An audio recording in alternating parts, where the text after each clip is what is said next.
우승 트로피 총 21개. 공 하나를 놓고 매번 순위 전쟁을 펼치는 K리그에서 쉽게 나올 수 없는 기록입니다.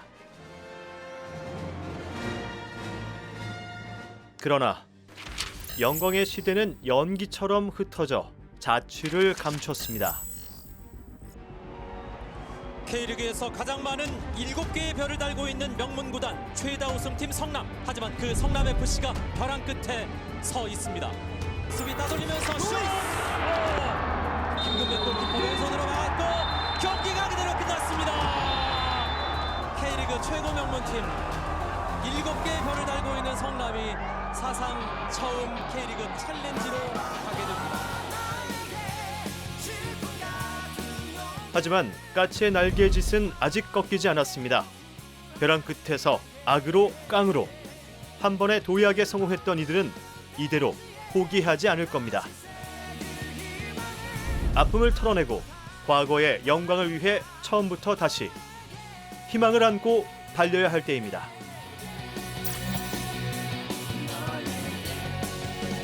때로 위기는 이미 과거에 일어났던 일들이 다른 방식, 다른 모습으로 등장하는 경우도 있습니다.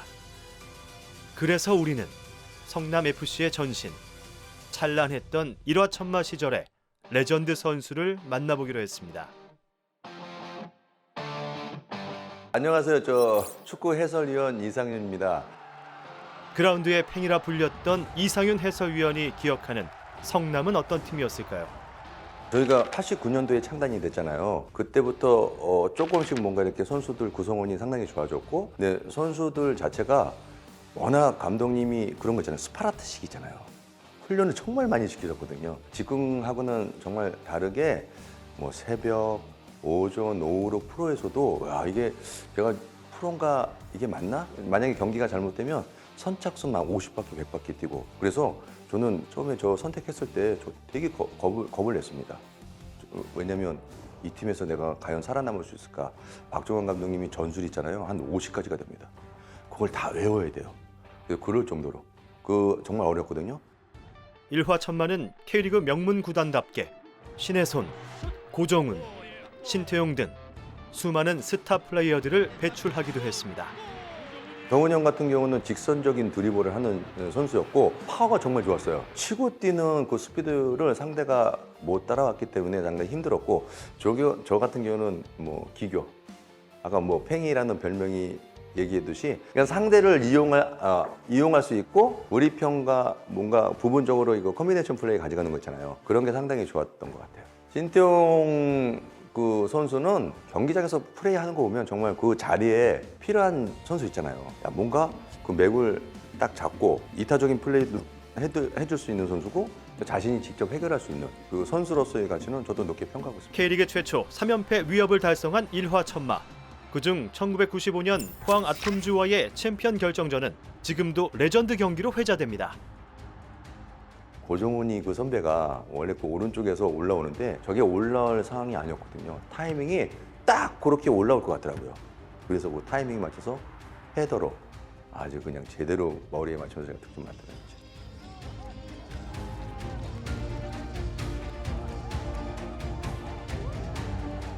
감독님이 또 카리스마가 장난 아니었잖아요. 야, 저 감독님 밑에서 내가 어떻게 축구하냐. 그 잘못한 거에 대해서 엄하게 좀 질책을 하시는 분이라. 그러니까 그런 어떤 감독님이기 때문에 선수들도 경기할 때 내가 오늘 그 책임 회피하거나 실점을 당하면 감독님한테 혼날 걸 아니까. 그러니까 그거에 대해서 되게 강하게 멘탈적으로 좀 잡고 들어간 것 같아요. 조직력이 상당히 좋았기 때문에 뭔가 우리가 경기를 나갔을 때 항상 진다는 생각이 안 들었어요.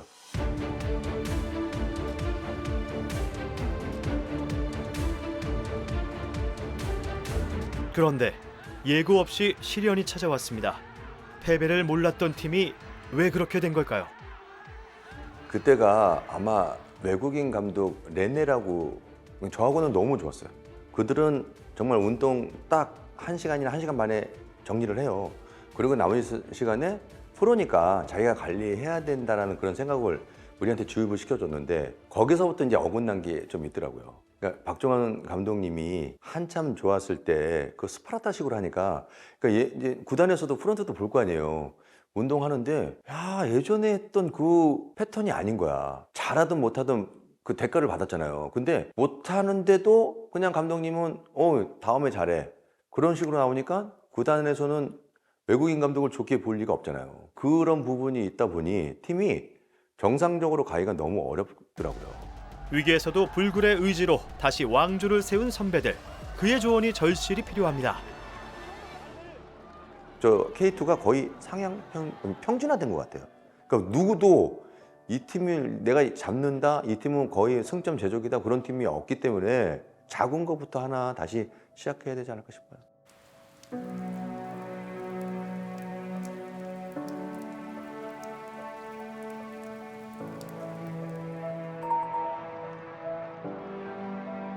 어떻게 보면 좀 전반적인 문제점이기도 한데 구단을 운영하는 데 있어서 좀 명확한 청사진 같은 게 흐릿한 경우들이 좀 있어요. 그런 부분에 있어서 이해는 되는데 그렇다 하더라도 구단은 구단대로 뭔가 우리가 어떤 식으로 이제 가야 된다는 것에 대한 청사진이 있어야 되고 어떤 스타일의 축구를 할 것인가, 어떤 지도자가 필요한가, 그리고 그 지도자의 플랜을 검토를 해봤을 때 이건 우리가 방향성이 맞겠다 이런 것들을 제대로 세우는 게 좀 필요해 보여요. 그 다음에 정경준 감독이 전남에서 보여준 게 없는 감독은 아니니 그럼 이제 이 감독을 믿고서 이제 이 감독을 지원하기 위해서 무엇을 해야 하나 라는 걸 좀 생각을 해야 될 것 같아요.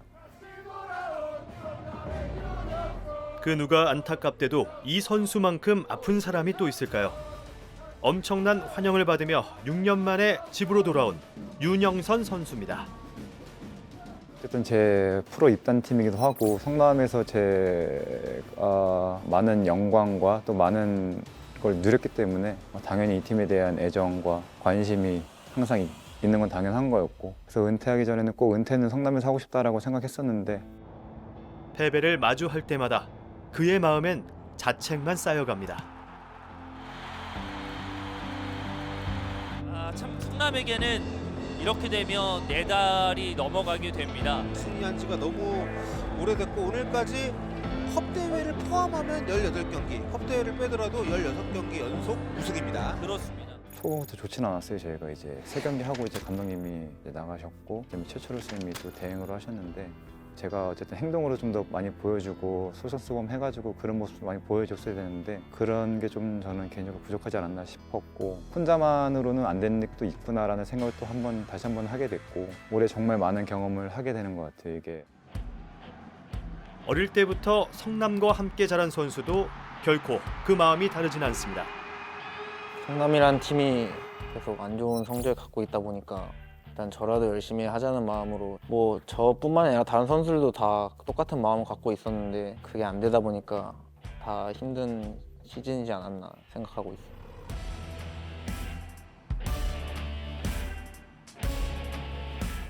그냥 저는 탄천에서 경기 보는 거 자체가 즐거웠어가지고 또 보는 거랑 거기서 뛰는 거랑 또 마음이 되게 색다르더라고요. 시즌 첫 경기부터 데뷔를 해가지고 좀 되게 기분이 좋은 것도 있는데 근데 점점 하다 보니까 벽을 좀 느꼈거든요. 확실히 보던 거랑 뛰는 거랑 좀 많이 다르더라고요.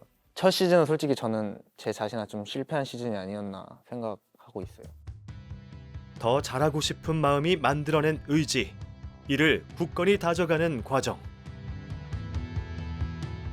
항상 얘기하신 게 주도적인 게 하고 싶다고 감독님도 항상 선수들한테 얘기하고 저희한테도 계속 유입시켜 주시는데 일단 감독이 원하는 걸 맞춰 나가야 일단 다음 시즌에라도 좋게 가져가지 않을까 생각하고 있어요.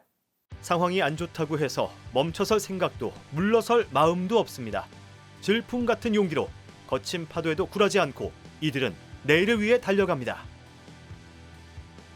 내년에는 정말 같은 실수를 반복하지 않도록 동계훈련부터 정말 착실히 잘 준비할 테니까 또 내년 한번 이제 성격을 목표로 선수들 감독님을 필두로 해가지고 많은 응원 부탁드리고 일단 올해도 좋지 않은 성적에도 불구하고 많이 찾아오셔가지고 선수들 힘이 돼주실 수 있게 응원해 주신 거 정말 감사하게 생각하고 있습니다.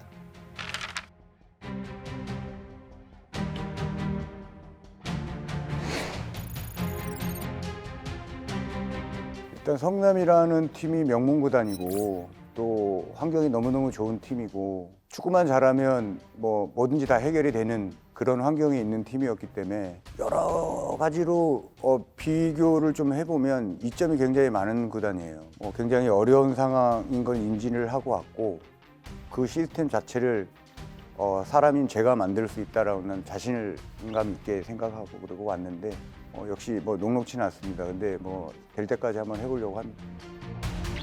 그는 K리그라는 대지에 다시 성남이라는 희망을 새기려 합니다.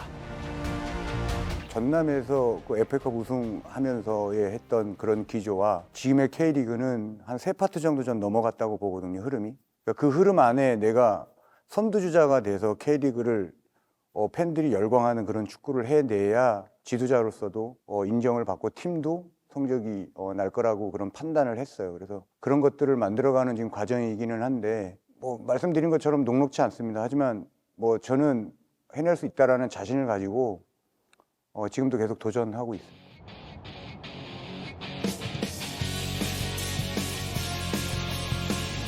선수들이 지금 어려워하는 게 대응에 대해서 또 변화하고 또 그 변화에서 또 우리가 대응하고 이런 것들이 좀 많이 떨어져요. 그래서 가는 방향은 정해져 있고 상대에 따라 대응하는데 거기서 수정하거나 선수 교체하거나 어떤 포인트는 저희가 잡아줄 수 있지만 대응해서 이겨야 하는, 이겨내려고 하는 그런 의지가 굉장히 중요하다고 봅니다. 그래서 선수들한테 그런 걸 계속 지금 강조하고 있고 내년에는 뭐 동계훈련 치르고 뭐 하면서 그게 다 정립이 돼서 리그가 진행이 되면 올해와는 다른 결과가 나오지 않을까 이렇게 기대하고 있습니다.